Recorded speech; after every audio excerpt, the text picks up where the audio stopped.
Another year has flown by. I hope you all have made a safe recovery from the hangovers you suffered on New Year's. But with the year being officially over, it is time for me to give you guys my list for the top 10 best movies of 2018. Very excited to give you guys my list, but before I do, gotta make some quick points. Number 1, despite what a lot of people might think, I did not see every movie that came out in 2018. There were some movies out there like BlacKkKlansman and Green Book that either slid under my radar or they weren't getting a very wide release, so I wasn't able to see them. Was really hoping I'd at least get to see Green Book before I made this list, but that's just it. You can't see everything. And point number 2, these are not going to be in-depth spoiler reviews like I usually do. If you want to see my full spoiler-filled thoughts on these movies, just go to my channel, search the movie name, you'll be able to find it there. And the third and most important point, this is my personal list for the top 10 best movies of 2018. These movies may not be Oscar contenders, these movies may not show up on AFI's top 10 best list. That doesn't matter. These were my 10 favorite movies of the year. These are the ones that hit me where I live.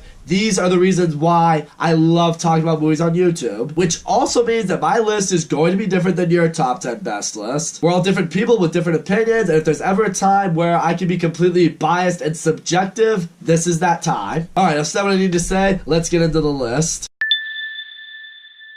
I figured I would like Ralph Breaks the Internet. I did not think I was gonna love it. Ralph Breaks the Internet really expanded upon the world of WreckIt Ralph. Video games weren't really the main concept in this one. In this case, they took it straight to the internet. I absolutely loved seeing the world of the internet. I loved seeing what they did with different websites, different apps. The way Disney was able to make fun of the internet, video games, and itself, essentially. I love seeing the friendship between Ralph and Vanellope continue to develop in this movie. It was really funny, it had the feels, it had great animation. This is essentially the Emoji Movie as it should have been, which is actually a damn good movie. Next on the list of number 9, we have Bohemian Rhapsody. I'm a huge fan of Queen, I'm a huge fan of Freddie Mercury, and I was very excited to see the story of how all of this came to be. Rami Malek gave the performance of the year, in my honest opinion. He should seriously be up for an Oscar for his performance of Freddie Mercury. In fact, he was so good, I didn't even really see Rami Malek in this movie, I just saw Freddie Mercury. I love seeing how the band came together, I love seeing their background, I love seeing how they made a lot of their songs. And seriously though, the scene of their concert at the very end of the movie, probably one of my favorite movie scenes of the whole year. I seriously felt like I was there at a Queen concert. The biographical film done right for one of the greatest bands and singers of all time.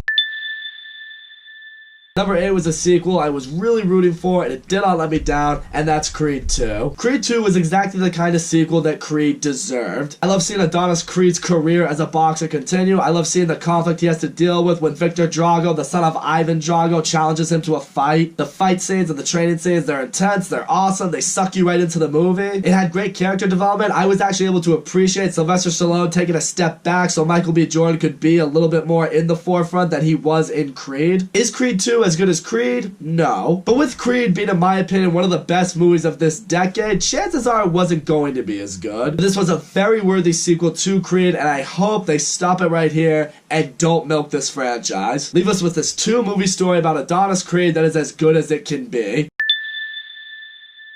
Number 7 is the kind of movie that typically slides under my radar and I never end up seeing it, but I did end up seeing Searching. Searching is one of those movies, the more I think about it, the more I just love it. The way the entire movie is filmed from either FaceTime or off an iMac or from a video camera, it's such a different take on found footage. I think it's just what the found footage genre needs. When I was watching the movie, I at first thought I was eventually going to get sick of it being filmed the way it was. I never ever was. The mystery in this movie is great. It's one that you think you've gotten figured out, but you don't have it figured out at all. I love when it does that. Definitely one of the most unique movies I have seen in quite a while.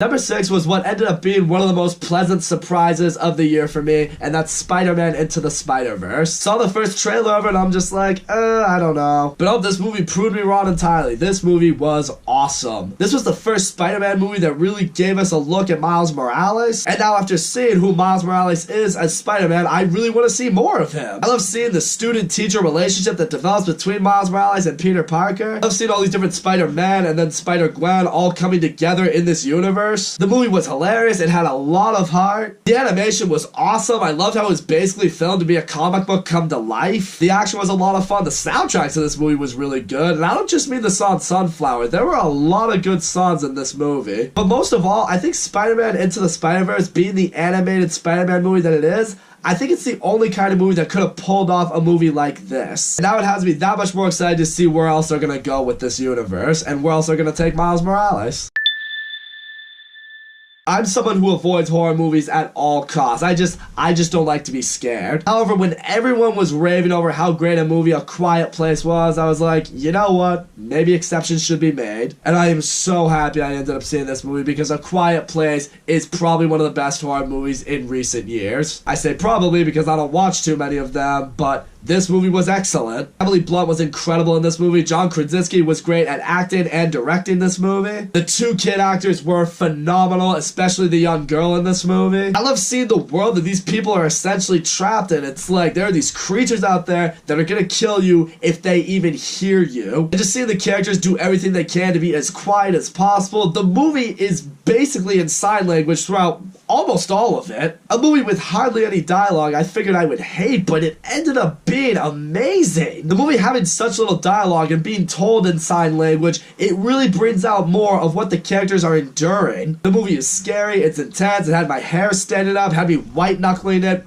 pretty much throughout all of it. It has a lot more of an emotional tone that I think a lot of horror movies these days lack. And John Krasinski continues the trend set by Jordan Peele of comedic actors being able to direct really good horror movies.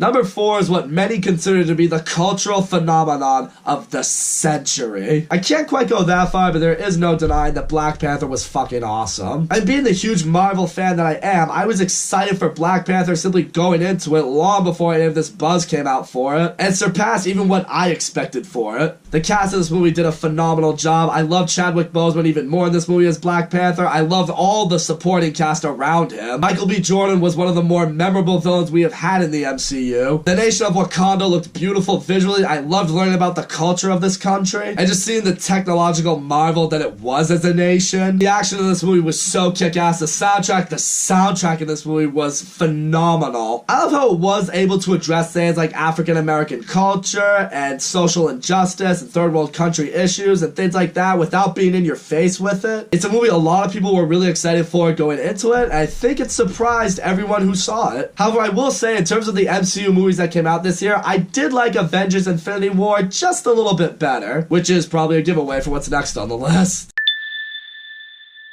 Yeah, I already brought it up, so let's get right into Avengers Infinity War. Avengers Infinity War was something we had been waiting for since the end of the Avengers, probably even longer than that. It was something 10 years in the making, basically. Point is, it was one of the most hyped up movies I think of all time, and it did not disappoint in the slightest. I love seeing all of the heroes from all of these different Marvel movies coming together and working together to take on this threat against the entire universe. I give so much credit for the Russo brothers to give just about everyone in this movie a fair amount of screen time. Josh Brolin as Thanos is easily the best villain in the MCU. I loved seeing his motives. I loved essentially seeing why he's doing what he's doing, because you see ultimately what he does want to accomplish, and it's not exactly a bad thing what he's trying to accomplish. The way he's going about it is bad. I love seeing villains like that because those are the best villains, the ones who believe they are the hero in their story. It had the Marvel humor that we all know and love, the action scenes, the visuals. They are some of the best in any Marvel movie. And this movie ends on one of the biggest cliffhangers I think there's ever been for a movie that has me that much more jacked up for Avengers Endgame. This movie had a lot of pressure on it, and it answered to it.